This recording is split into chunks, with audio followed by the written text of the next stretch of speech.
Baik, kita lanjutkan kembali saudara-saudara semuanya. Mohon maaf tadi agak terjeda karena saya ada tamu. Oke, kita lanjut kembali, saudara-saudara. Ini adalah materi kita pada saat ini. Saya kasih besar terlebih dahulu. Oke, tentang analisis laporan keuangan. Pada saat ini kita akan belajar 3 topik. Yang pertama konsep dasar akuntansi dan analisis laporan keuangan, jenis laporan keuangan, analisis laporan keuangan. Baik, nah oke ini lanjut saja. Analisis laporan keuangan atau yang disebut juga financial statement analysis adalah analisis yang dilakukan guna menguji keterkaitan angka-angka akuntansi dan tren angka-angka tersebut dalam periode waktu tertentu. Nah, saudara-saudara, maksudnya adalah kita menganalisis laporan keuangan ini, yaitu menganalisis angka-angka yang ada di laporan keuangan dengan angka-angka laporan keuangan yang lainnya. Misalnya neraca tahun 2017, ada neraca tahun 2018, ada neraca tahun 2019, kita akan membandingkan angka-angka keuangan di antara 3 laporan keuangan tersebut.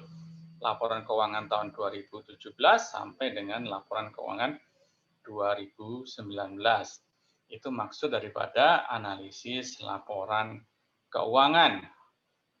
Dan tren angka tersebut dalam periode waktu tertentu. Kita tetapkan berapa tahun kita akan menganalisis. Ada 3 tahun, 4 tahun, 5 tahun.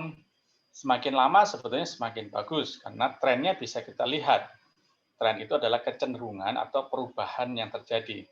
Kalau hanya 1 tahun atau 2 tahun kita tidak bisa melihat tren atau perubahan daripada perbandingan angka-angka keuangan tersebut.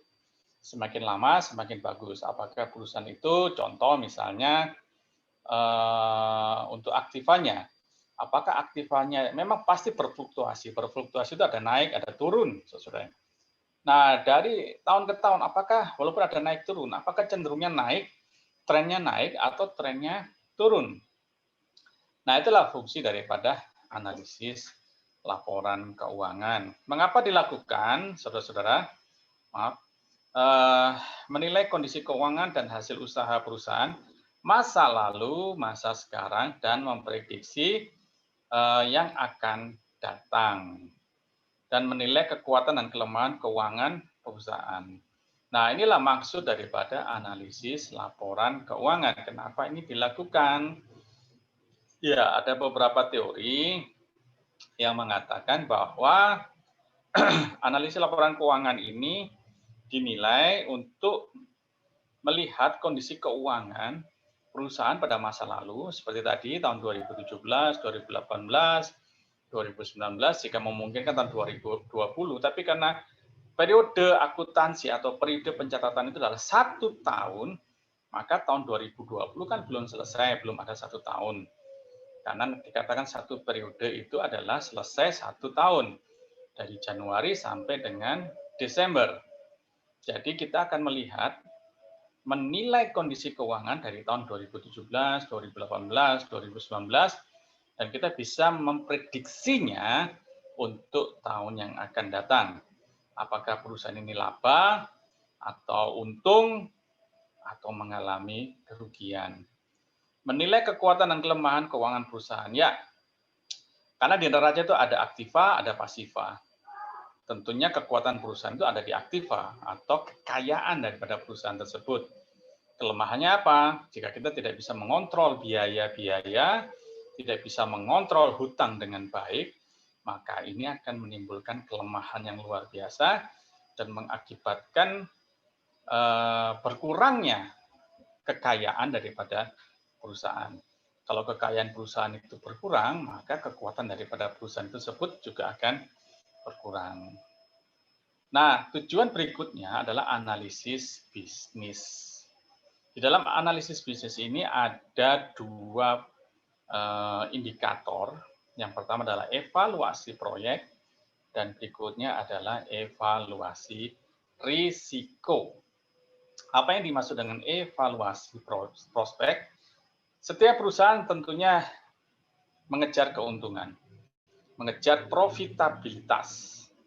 Tujuannya apa untuk mengejar profitabilitas? Tujuannya adalah satu, yaitu menjaga sustainable atau menjaga keberlangsungan hidup dari perusahaan itu.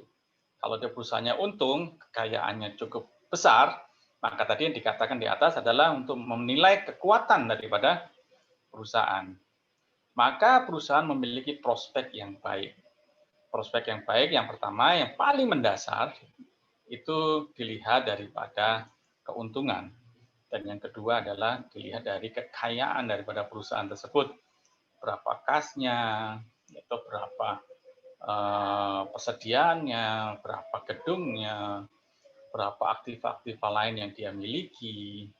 Nah, jika perusahaan itu memiliki kekuatan yang besar, maka prospeknya cukup besar. Apakah perusahaan itu akan menambah kapasitas produksinya, apakah akan melakukan investasi, nanti kita lihat ada keputusan-keputusan manajemen terkait dengan laba.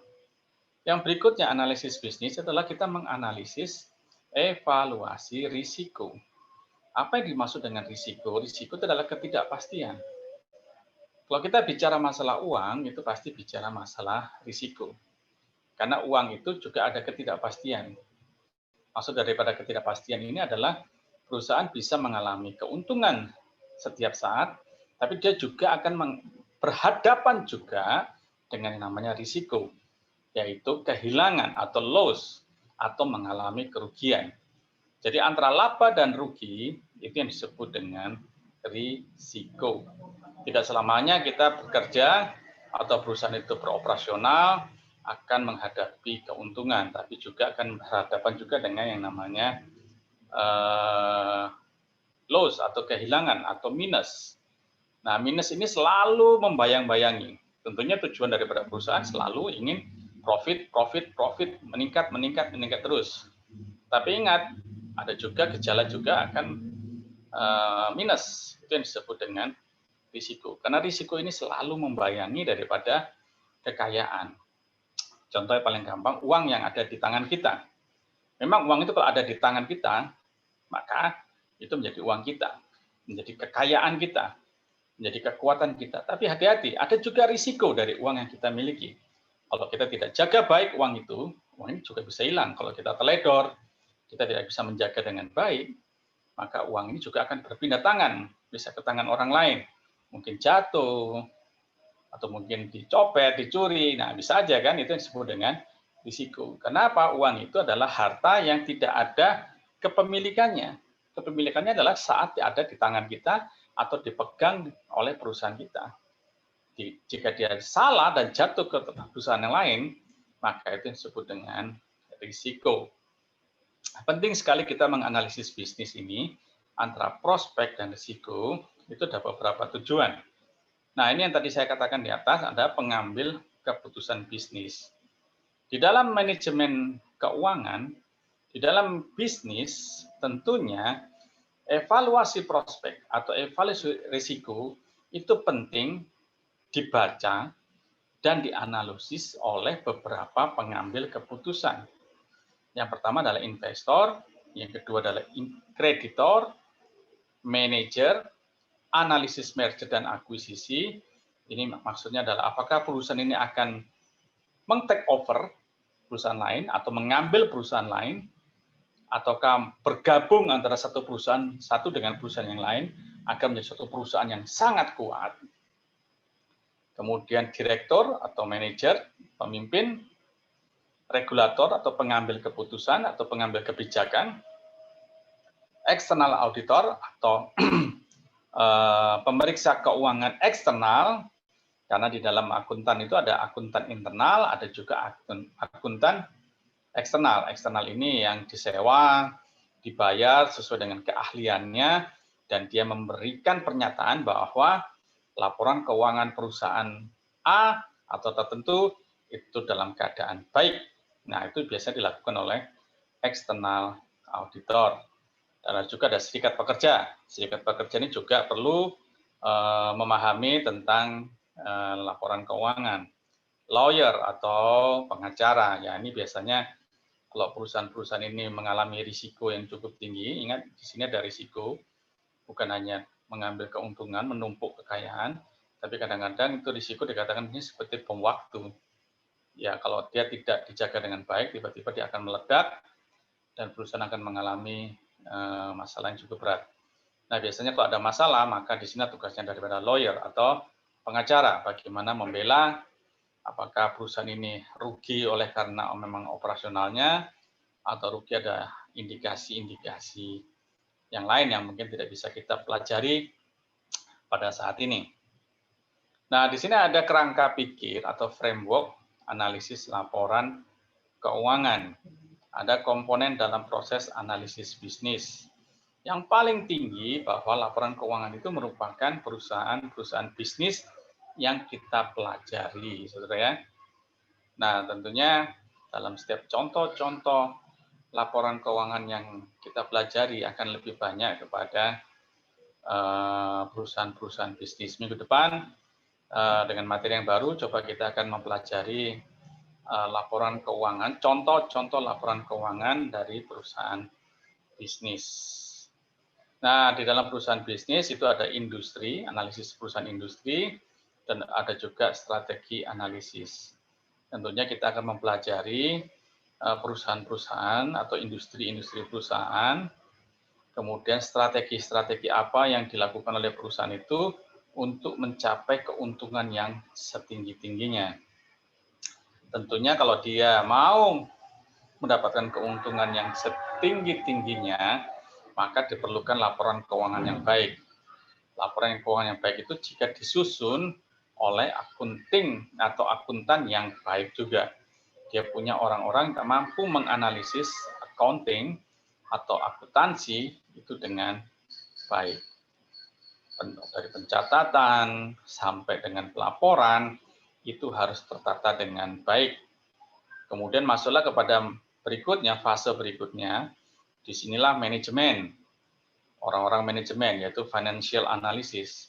Dianalisis oleh orang-orang manajemen, khususnya adalah manajemen keuangan. Nah, saudara-saudara mungkin saat ini sudah pada fase konsentrasi ya, pasti ada konsentrasi manajemen keuangan, ada konsentrasi manajemen sumber daya manusia, dan ada juga konsentrasi pemasaran. Jika Anda dalam manajemen keuangan, disinilah Anda berdiri, yaitu Anda adalah sebagai seorang yang menganalisis laporan keuangan. Semua bentuk laporan keuangan Anda analisis. Ada 3, seperti yang beberapa minggu yang lalu, lewat materi-materi sebelumnya. Kalau kita bicara laporan keuangan itu harus ada 3, minimal 3, yaitu neraca, laporan perubahan modal, dan laporan rugi laba.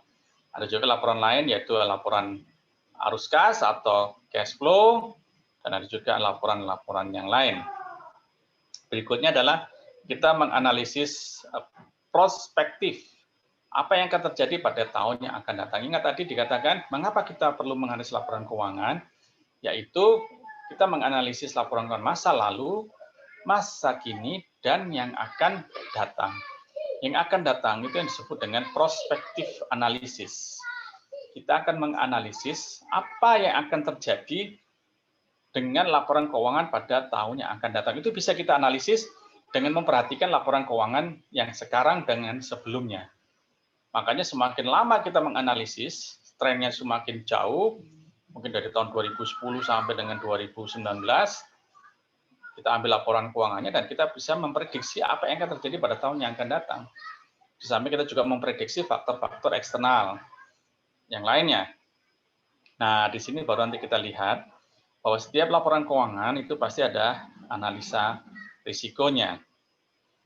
Kita akan memprediksi atau mengestimate yaitu kekayaan atau modal yang dimiliki oleh perusahaan. Sehingga kita bisa mendapatkan nilai yang intristik, nilai yang sesungguhnya dari kekayaan perusahaan. Jadi di atas, di awal katakan untuk melihat kelemahan dan kekuatan daripada perusahaan. Nah, value yang paling penting dari perusahaan adalah dia mengalami kekuatan di dalam finansialnya. Seperti itu, saudara ya.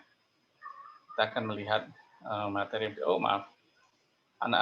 kerangka pikir berikutnya adalah menilai lingkungan bisnis, membaca dan mempelajari laporan keuangan dan catatan atas laporan keuangan. Nah, ini yang sumber-sumber buku-buku yang perlu dipelajari, dianalisis untuk laporan keuangan.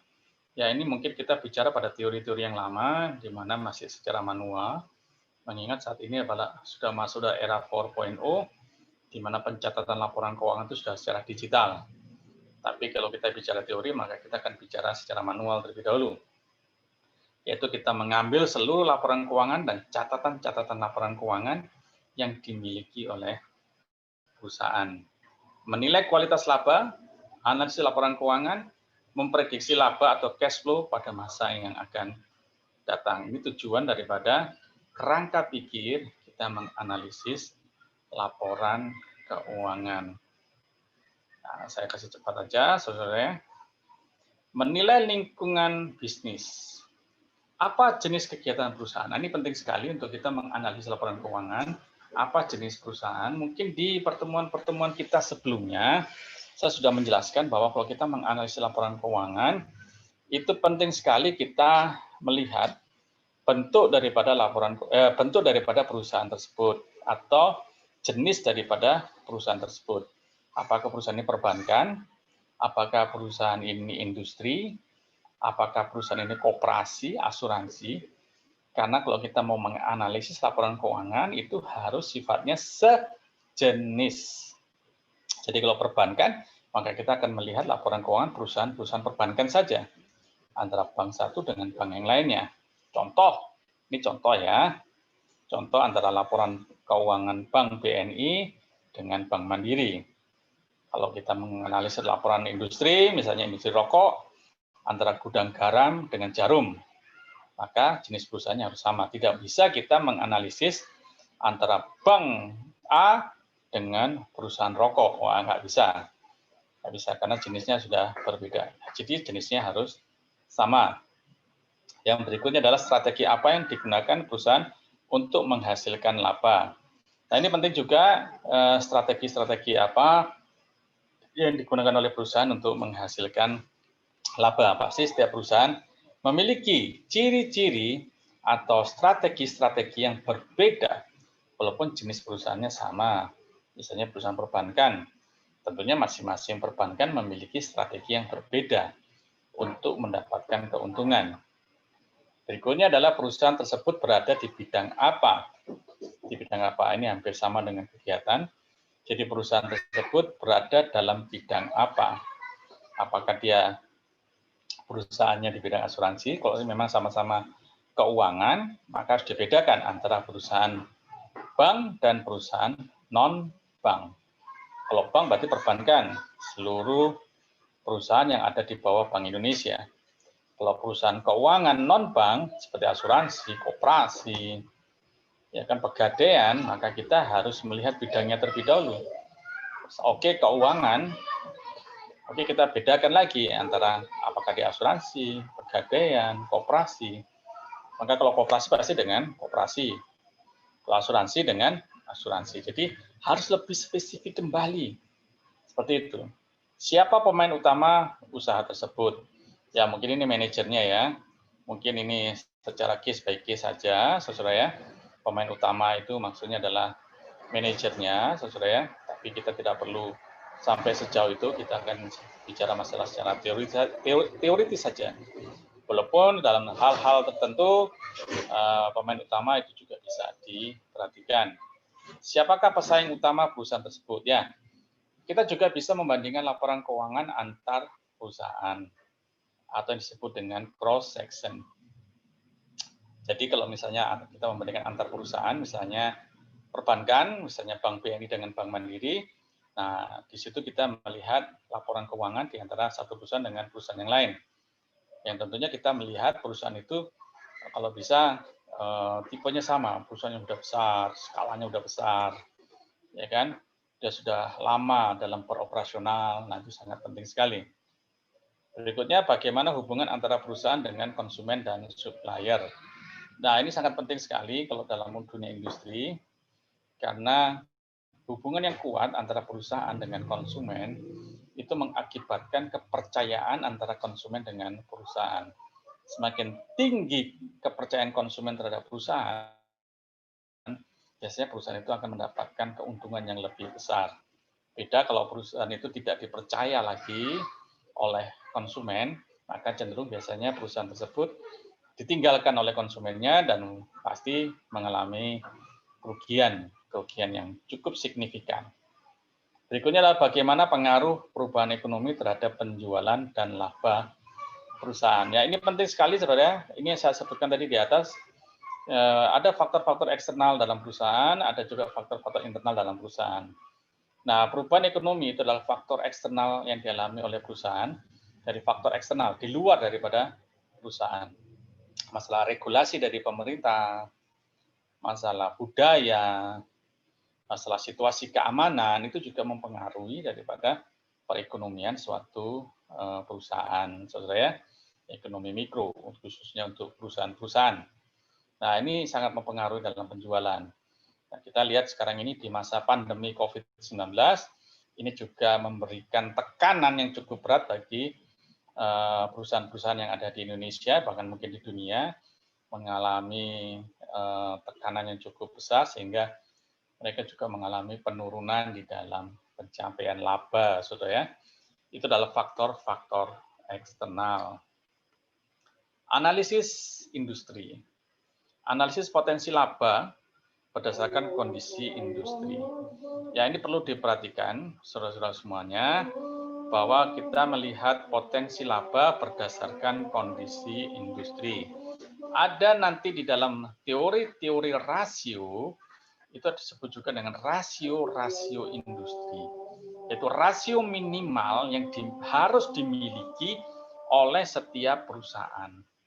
Contoh misalnya, nanti silakan Anda mencari buku karangan dari Munawir tentang analisis laporan keuangan. Di situ ada standar minimal untuk rasio-rasio industri.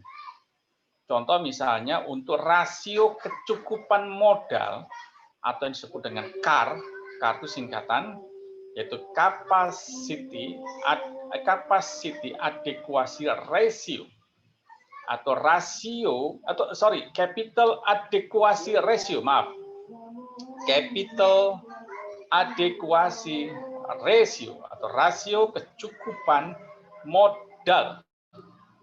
Nah, standar yang dikeluarkan oleh Menteri Keuangan dan Bank Indonesia, setiap perusahaan itu minimal harus memiliki 5% dari kekayaannya itu tidak boleh diotak-atik, tidak boleh digunakan untuk menjaga kekuatan daripada perusahaan tersebut, yaitu 5%. Jadi perusahaan hanya bisa beroperasional menggunakan kekayaannya itu di atas 6%. Jika perusahaan itu memiliki kekayaan sudah minimal dan ada 5% saja, maka perusahaan ini harus mendapat warning, harus mendapatkan perhatian baik dari pemerintah maupun industri-industri yang lain untuk saling membantu agar CAR-nya itu bisa dinaikkan kembali. CAR-nya. Karena kalau sudah di bawah 5%, maka perusahaan ini nanti akan masuk dalam kategori perusahaan dalam pengawasan. Kalau diawasi tidak baik, maka perusahaannya bisa dikatakan pilot. Seperti itu. Setiap industri memiliki profitabilitas yang berbeda tergantung dari keunggulan yang dimilikinya. Nah, ini memang perlu diperhatikan. Setiap perusahaan itu memiliki tingkat keuntungan yang berbeda-beda. Jadi kalau kita menganalisis, jangan melihat kekayaannya atau keuntungan yang dia peroleh setiap tahunnya. Tapi kita lihat, perbandingkan antara angka-angka. Bukan berarti bahwa perusahaan itu kalau naik terus profitnya, keuntungannya naik terus perusahaannya bagus. Tidak. Tapi kita harus bandingkan juga dengan laporan-laporan yang lain. Bagaimana dengan likuiditasnya, kemampuan dia membayar hutangnya, baik dalam jangka pendek maupun jangka panjang. Itu yang disebut dengan likuiditas, kemampuan perusahaan membayar keuntungan dalam jangka pendek, membayar kewajibannya dalam jangka pendek, dan solvabilitas, kemampuan perusahaan membayar kewajibannya dalam jangka panjang. Kompetisi industri, dengan industri yang lainnya akan mempengaruhi profitabilitas industri ya. Kompetisi itu persaingan. Jika satu perusahaan itu kuat sekali, biasanya akan berpengaruh juga kepada perusahaan yang lain. Kalau perusahaannya sangat kuat, biasanya perusahaan-perusahaan lain itu akan terpengaruh, terkontraksi yang begitu kuat, sehingga kadang-kadang dia akan mengalami tidak mengalami keuntungan yang baik. Nah, kompetisi ini juga akan mempengaruhi profitabilitas. Struktur pasar dalam suatu industri menentukan apakah perusahaan dalam industri tersebut dapat memperoleh laba yang abnormal. Ya, maksudnya abnormal ini kadang-kadang dalam struktur pasar perusahaan-perusahaan itu mengalami tekanan yang begitu kuat sehingga dia tidak mengalami keuntungan. Abnormal ini maksudnya akan mengalami kebuntungan. Kebuntungan itu tidak mengalami keuntungan. Kalau keuntungannya kalau loss-nya atau kerugiannya terus-menerus, maka perusahaannya bisa dikatakan dalam kondisi abnormal atau sedang tidak stabil. Seperti itu, saudara semuanya. Kondisi perekonomian mempengaruhi profitabilitas industri dan perusahaan. Perekonomian ini adalah ekonomi secara nasional. Ini yang tadi saya sebut juga dengan faktor eksternal. Kadang-kadang perekonomian secara nasional juga mempengaruhi daripada industri atau perusahaan-perusahaan industri yang ada, saudara ya. Maka peran pemerintah di sini sangat penting sekali untuk menjaga agar ekonomi itu kondusif. Kalau ekonomi kondusif, maka perusahaan juga akan kondusif juga, labanya juga akan meningkat, dan memberikan income kepada pemerintah juga baik. Income pemerintah itu melalui pajak. Semakin tinggi pajak yang diperoleh, berarti perusahaan yang mengalami laba juga akan semakin baik juga. Seperti itu, saudara ya. Ini adalah aktivitas bisnis, saudara ya. Aktivitas bisnis itu ada banyak sekali di sini, seperti yang saya tampilkan dalam slide ini. Nah, ini adalah tugas pertama yang saya berikan kepada mahasiswa. Anda tolong mencari definisi-definisi dari, kita secara jarum jam ya, seperti pricing, strategi, promosi, proyeksi, tantangan, opportunity, kinerja manajemen, distribusi, permintaan pasar, dan kompetisi. Anda diminta untuk mencari definisi-definisi daripada masing-masing indikator dalam aktivitas bisnis ini. Karena indikator-indikator ini yang membangun aktivitas daripada bisnis. Jadi pricing, masalah penetapan harga, strategi, promosi, bagaimana kita mengenalkan produk kita, proyeksi, bagaimana kita memprediksi apa yang terjadi pada tahun yang akan datang, tantangan-tantangan, baik eksternal maupun internal, kesempatan atau opportunity, kinerja manajemen, capaian daripada manajemen, distribusi, bagaimana kita membuat sebuah manajemen yang disebut dengan supply chain management, dari bahan baku itu masuk ke perusahaan, dalam perusahaan proses, sampai keluar bahan jadi. Dari bahan jadi sebenarnya nggak selesai, sampai juga kepada konsumen. Permintaan pasar, konsumen itu maunya apa sih? Ya kan? Kalau industri otomotif, sepeda motor, seperti apa sih sebetulnya sepeda motor yang diinginkan oleh masyarakat? Tentunya masyarakat Indonesia dengan masyarakat Eropa pasti berbedalah permintaan pasarnya. Orang Indonesia mungkin suka motor yang kecil, irit, mampu membawa muatan yang cukup besar, ya kan? Tapi kalau orang Eropa lebih suka dengan motor yang besar, karena memang bodinya mereka besar, kemudian dengan kecepatan tinggi, kemudian dengan model yang luar biasa. Nah, masing-masing punya ciri-ciri tersendiri sampai dengan kompetisi. Kompetisi itu persaingan antara satu perusahaan dengan perusahaan yang lain. Ini tugas yang pertama ya kepada mahasiswa. Jika Anda mendengarkan materi YouTube ini adalah tugas pertama Anda. Nah, berikutnya adalah faktor-faktor yang menentukan daripada profitabilitas atau faktor-faktor yang menentukan bagaimana perusahaan itu mendapatkan keuntungan. dalam satu periode. Yang pertama adalah rivalry among exciting firm, yaitu bagaimana ukuran daripada industri tersebut. Yang pertama adalah pertumbuhan industri. Yang kedua adalah konsentrasi. Yang berikutnya adalah diferensiasi, switching cost, fixed variable cost, excess capacity, dan exit barriers. Yang maksudnya dari semua indikator-indikator ini adalah bagaimana perusahaan itu mampu mengukur tingkat pertumbuhan perusahaan tersebut. Tentunya perusahaan tersebut diharapkan mampu bertumbuh mencapai tingkat keuntungan yang maksimal dan kapasitas perusahaannya juga maksimal. Sumber daya manusianya juga maksimal.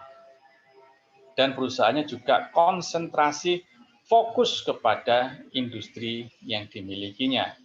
Jika perusahaan itu adalah industri otomotif, maka dia akan konsentrasi di otomotif. Walaupun sekarang ini juga dalam era-era sekarang ini, banyak perusahaan-perusahaan yang mulai konsentrasinya terpecah. Yang penting dia mendapatkan keuntungan. Jadi satu perusahaan bisa membuat jenis-jenis perusahaan yang berbeda-beda, saudara ya. Sekarang di daerah jika perusahaan industri, dia juga bisa buka perbankan, dia juga bisa buka rumah sakit, dan dia juga bisa buka bidang-bidang lain. Tapi tetap dia harus punya satu value tersendiri. Kemudian tantangan di dalam pertumbuhan ekonomi of new extremes, yaitu skala ekonomi, distribusi, aksesnya, bagaimana relationship, hubungan antara satu perusahaan dengan perusahaan yang lain, legal barriers, yaitu masalah legalitas daripada kebijakan-kebijakan yang diambil. Nah, ini merupakan tantangan yang dimiliki oleh perusahaan. Skala ekonomi, ya ini tentunya peran daripada pemerintah, saudara ya. Oh, kemana? Berikutnya adalah tantangan daripada substitusi produk atau produk-produk yang lainnya. Produk substitusi atau pengganti. Nah, kita setiap perusahaan pasti berpikir jika produk yang dia hasilkan itu sudah mengalami posisi stagnan, maka dia harus mencari produk-produk pengganti. Artinya konsumen sudah tidak suka lagi, sudah mulai kurang senang dengan produk tersebut, maka dia harus mencari produk-produk substitusi yang lain. Relative price and performing. Ya, di sini perlunya ada kebijakan harga dan kinerja yang baik.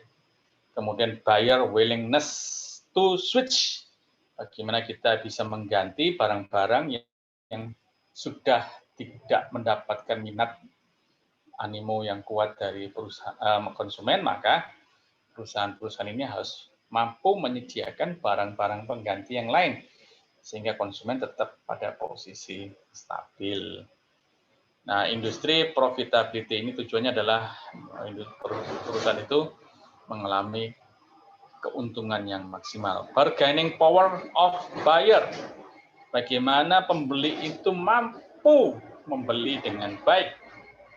Ya kan ada switching cost, differentiation, importance of product for cost and quality, number of buyer, volume per buyer. Oke, saya jelaskan secara keseluruhan saja, supaya bagaimana sebuah perusahaan itu mampu menekan biaya yang serendah-rendahnya agar harga itu dapat dijaga dengan baik. Jika biaya terlalu tinggi, maka ini akan berpengaruh kepada harga. Harga juga akan semakin tinggi karena harga tersebut ada beberapa indikator yang harus dibayar. Ada tenaga kerja, ada biaya-biaya yang lain, ya kan? Semakin tinggi biaya yang dikeluarkan, maka harga juga akan semakin tinggi. Karena dia untuk menutupi cost tersebut, baru dia akan lihat berapa keuntungan yang dia peroleh.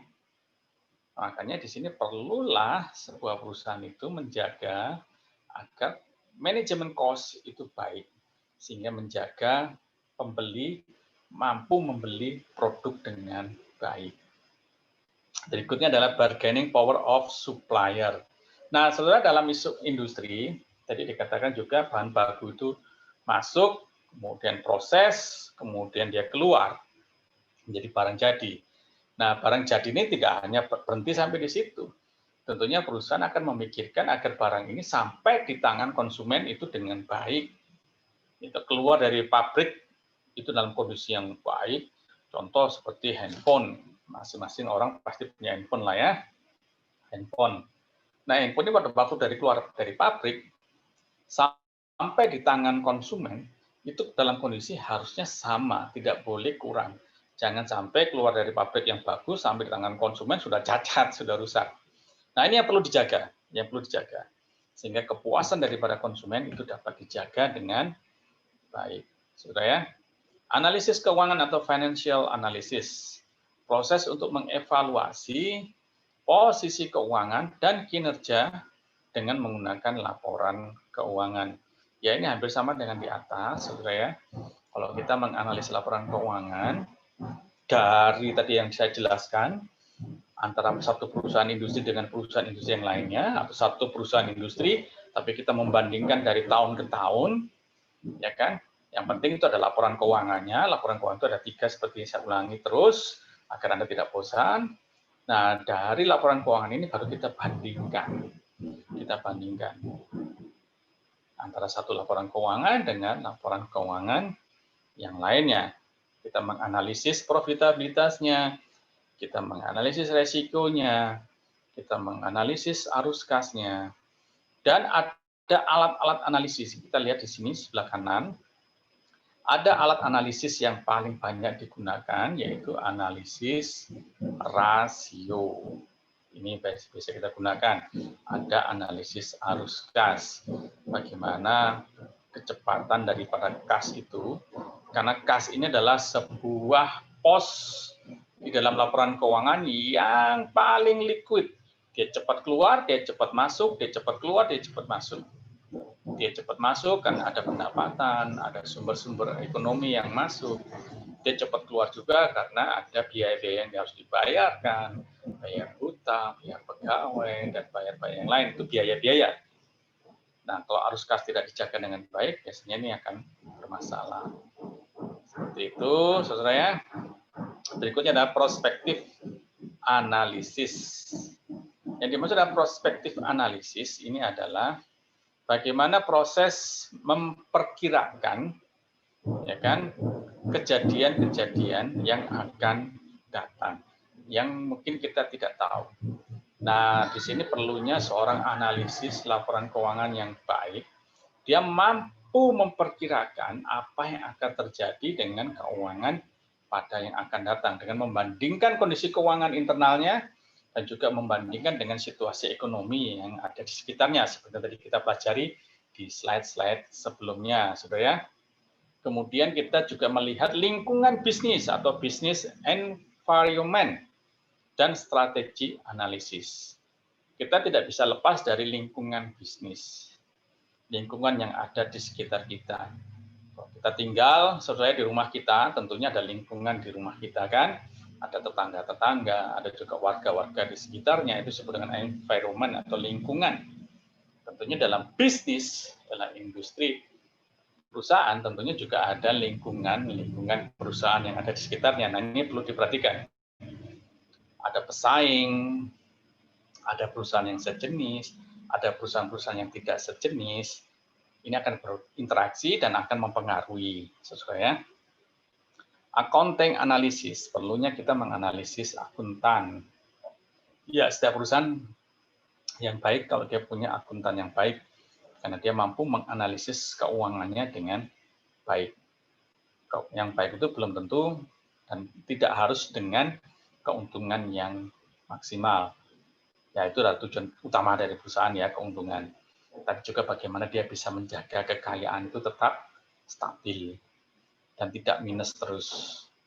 Karena tidak mungkin perusahaan itu tidak minus. Pasti ada satu kalanya dia akan minus.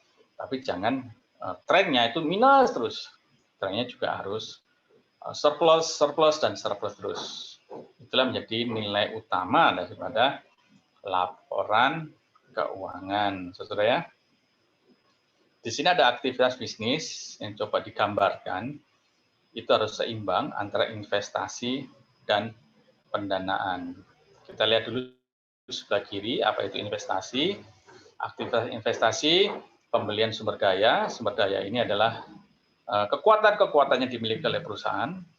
Kemudian penjualan sumber daya. Di sini maksudnya adalah kalau perusahaan itu perusahaan industri, pasti ada bahan baku. Dia mampu membeli sumber daya, bahan bakunya. Juga orang-orangnya yang sangat ahli. Kemudian setelah dia mendapatkan orang yang ahli, bahan baku yang bagus, masuk di proses, kemudian jadilah bahan baku, bahan jadi, setelah bahan jadi dia jual, dan tentunya dia mendapatkan keuntungan. Keuntungan itu disebut dengan investasi. Kemudian pendanaan. Kita lihat di sisi kanan aktivitas pendanaan untuk pemilik equity dan non-pemilik atau liability. Ya, pendanaan ini ada dua, yaitu pemilik perusahaan dan non-pemilik perusahaan atau liability atau hutang. Kadang-kadang dalam sumber-sumber pendanaan perusahaan, tidak selamanya perusahaan itu mendapatkan keuntungan dari operasional perusahaannya. Kadang-kadang dia juga harus mendapatkan dana-dana dari yang lain, dari investor, dari kreditor. Tentunya mereka memberikan pinjaman kepada perusahaan. Jadi di sini dikatakan investasi itu harus seimbang, atau dikatakan investasi sama dengan pendanaan. Jadi kalau dia beroperasional, maka apa yang dia operasionalkan, keuntungan yang diperoleh harus sama dengan pendanaan. Sama dengan modalnya, ini sama dengan aktiva sebelah kiri, dan sebelah kanan adalah pasiva. Harus balance antara aktiva dengan pasiva. Pasiva itu isinya adalah modal atau kepemilikan, dan ada juga hutang di dalamnya. Seperti itu, saudara-saudara semuanya. Aktivitas bisnis. Ada 3 aktivitas bisnis di dalam laporan keuangan. Yang pertama adalah aktivitas investasi, berikutnya adalah aktivitas perencanaan, dan aktivitas pendanaan. Dan semuanya dapat dikategorikan menjadi satu, yaitu aktivitas operasi, pendapatan dan biaya dari penyelenggaraan kegiatan produksi, dan pemberian jasa. Nah, ini adalah aktivitas bisnis, bagaimana perusahaan itu melakukan investasi, kemudian juga bagaimana perusahaan itu merencanakan dalam 1 tahun dia mau ngapain aja, tentunya tujuan adalah keuntungan, tapi untuk mencapai keuntungan itu strateginya apa saja, dan dana-dana mana yang dia peroleh selain daripada keuntungan-keuntungan operasional, tadi saya katakan juga bisa lewat hutang, bisa lewat sumber-sumber dana yang lain, ada hibah, mungkin juga ada lewat pembelian saham, obligasi, atau surat-surat berharga. Nah, itu merupakan aktivitas operasi, aktivitas bisnis yang dimiliki oleh perusahaan. Kita lanjut laporan keuangan. Sehingga kita di sini kita bisa mendapatkan suatu kesimpulan, saudara. Laporan keuangan itu seperti apa saja. Suatu laporan yang berisi informasi keuangan mengenai suatu badan usaha yang akan dipergunakan oleh pihak-pihak yang berkepentingan sebagai bahan pertimbangan dalam pembuatan keputusan. Laporan keuangan merupakan output dari proses akuntansi. Nah, saudara-saudara, sebelum saya melanjutkan materi ini yang berikutnya, ada sebuah film. Film ini saya dapatkan melalui pelatihan atau TOT dari KPK. KPK itu adalah Komisi Pemberantasan Korupsi. Pada saat saya mengikuti TOT atau Trainer of Trainer, pelatihan dari KPK, saya mendapatkan sebuah film, dan film ini memang khusus untuk pembelajaran dan tidak mungkin lewat sini saya sharing kepada mahasiswa, tapi saya membaginya tidak secara langsung, tapi melalui materi pembelajaran. Jadi kalau ada KPK yang menonton YouTube saya mohon izin Pak atau Ibu, film ini saya gunakan sebagai pembelajaran kepada mahasiswa saya. Bagaimana kita harus menjaga integritas kita sebagai pengelola keuangan, kita harus menjaga dengan baik. film ini akan saya bagi kepada mahasiswa dan kita akan bisa menontonnya. Mahasiswaku, semoga memberikan pencerahan kepada kita semuanya. Di manakah filmnya? Sebentar, saudara ya. Sebentar, saya mau izin sebentar, saudara ya. Oke, bentar, semoga filmnya saya dapatkan, saudara ya. Saya agak kesulitan untuk mendapatkan gambar daripada film tersebut, saudara semuanya. Oke, semoga film ini bisa ditonton, semoga bisa disaksikan oleh mahasiswaku. Sorry, kemana kah filmnya? Agak sulit saya mendapatkannya, saudara ya.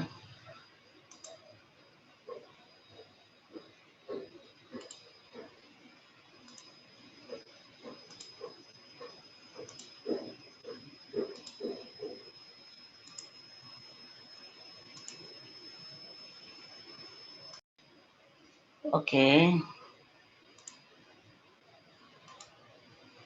Semoga bisa menyaksikan, saudara ya.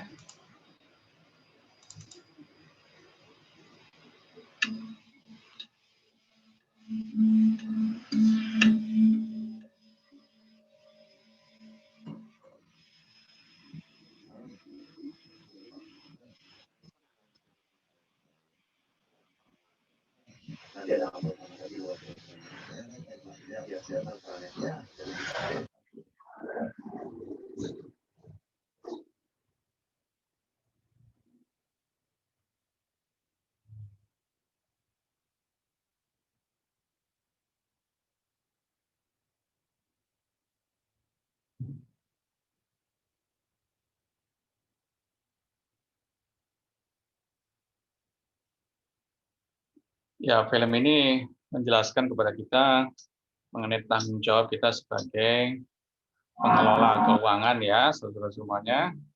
Apalagi Anda sebagai manajemen keuangan, ada tanggung jawab yang harus Anda lakukan.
apakah ini bisa disaksikan tadi atau tidak, sebenarnya, tapi saya cukupkan sampai di sini aja. Oke, tadi sebenarnya movie tersebut menceritakan bagaimana seorang tanggung jawab kita sebagai seorang pengelola keuangan. Jadi kita harus hati-hati dengan kita di dalam mengelola keuangan karena ada banyak pihak yang mengawasi, apalagi saat ini bukan hanya BPKP, bukan hanya kepolisian, tapi juga ada KPK. Jadi kita dalam melaksanakan tugas kita keuangan, kita harus hati-hati juga. Nah, oke, saya pikir materi kita cukup sampai di sini, saudara ya. Untuk slide berikutnya nanti kita akan bahas pada pertemuan yang ke-6, saudara ya, tentang perencanaan, kemudian informasi tambahan, dan juga akuntansi keuangan dan manajemen. Kita akan bahas pada pertemuan yang akan datang. Hari ini kita cukup sampai di sini dulu. Tugas yang kedua yang saya ingin berikan kepada mahasiswa adalah Anda tolong kelas pagi dan kelas sore. Tugas pertama tadi adalah slide yang tadi saya berikan. Anda diminta untuk menjelaskan indikator-indikator yang saya sebutkan tadi di atas. Dan yang berikutnya adalah Anda diminta untuk memberikan like dan subscribe. Ingat ya, Anda diminta untuk memberikan like dan subscribe kepada materi perkuliahan saya. Yang pertama, perkuliahan saya tolong berikan like dan subscribe dan berikan komentar di bawah daripada masing-masing YouTube tersebut. Yang pertama, yang kedua, tolong Anda berikan like dan subscribe kepada semua materi-materi YouTube yang dimiliki di channel Setie Portnumben. Karena selain itu ada mata kuliah saya, ada juga mata kuliah dosen yang lain, ada juga mungkin materi PKKMB, dan materi-materi yang lain. Tolong kelas saya coba buka Simakat, saudara ya. Simakat. Ini kita hari Selasa ya, yang untuk ini hari Kamis ya. Teori analisis laporan keuangan. Oh, sudah log out. Saya harus permisi sebentar ya.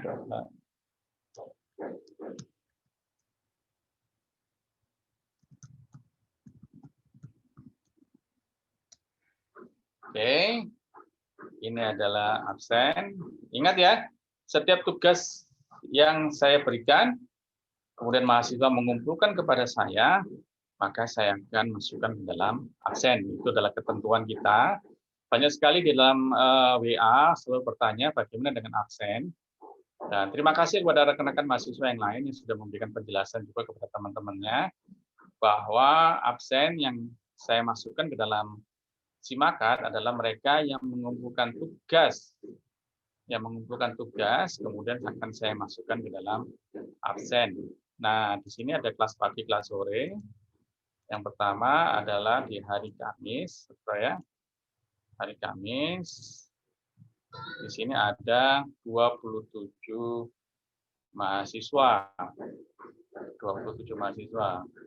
Nah, di sini Anda diminta yang pertama mengumpulkan tugas, jadi ada 27 tugas yang di slide saya, kemudian nanti tolong yang mahasiswa kelas ini kelas pagi ya. Kelas pagi juga memberikan like dan subscribe dan memberikan komentar. Jadi ada 27 komentar nanti di dalam mata kuliah saya yang khususnya YouTube ini ya. 27 komentar. Dan juga nanti tolong lihat like dan subscribe untuk materi-materi yang lain. Ini untuk kelas pagi, kemudian ada yang kelas sore, hari Jumat. Nah, ini adalah untuk kelas sore, ada 21. Cukup banyak juga mahasiswa yang mengambil konsentrasi keuangan di teori analisis laporan keuangan. Oh, sepertinya saya terbalik. Ini adalah yang kelas pagi ya. Yang kelas pagi. Oke. Oh nih, sorry. Oke, seperti itu nih yang kelas sore. Maaf, ini yang kelas sore. Tolong Anda yang kelas sore juga ada 21, like dan subscribe. Ada 2 tugas yang saya berikan kepada Anda. Yang pertama mengerjakan tugas yang saya berikan. Tolong jelaskan, berikan penjelasan indikator-indikator dari aktivitas bisnis. Dan yang kedua, tugas yang kedua adalah memberikan like dan subscribe dan komentar. Kita komentar bisa good, bisa thanks, bisa apa aja. Yang penting jangan memberikan komentar-komentar yang negatif, saudara ya. Kita memberikan komentar yang positif di kolom komentar di masing-masing materi YouTube. Ya, tolong 2 tugas itu saya berikan kepada Anda, baik kelas pagi maupun yang di kelas sore. Seperti itu, saudara-saudara semuanya. Tetap jaga kesehatan.